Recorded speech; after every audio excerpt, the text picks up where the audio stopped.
This is just a quick video tutorial on one of the more complicated steps that I wanted to explain without music, just so that you get a hang of it in Pieces Duet with the Guardian. I want you to start croisé towards corner 8.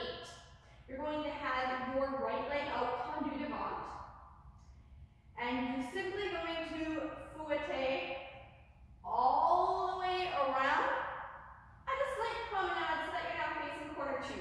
Your arms should be added as well.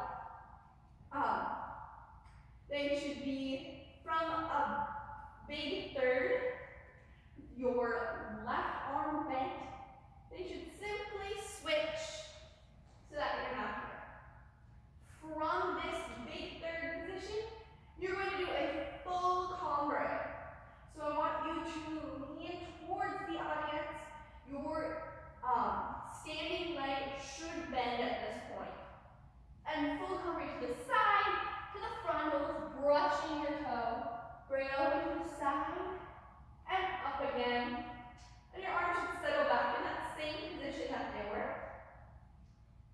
From here, all you're going to do is settle into a plie fourth with your right arm in a low third position. You're going to pirouette and land with that leg behind you, again in a plie. From here, all I want you to do is extend that front leg to tendu de derrière. Your arms should go up to clouds. This is corner 2 at this point. From here, you're going to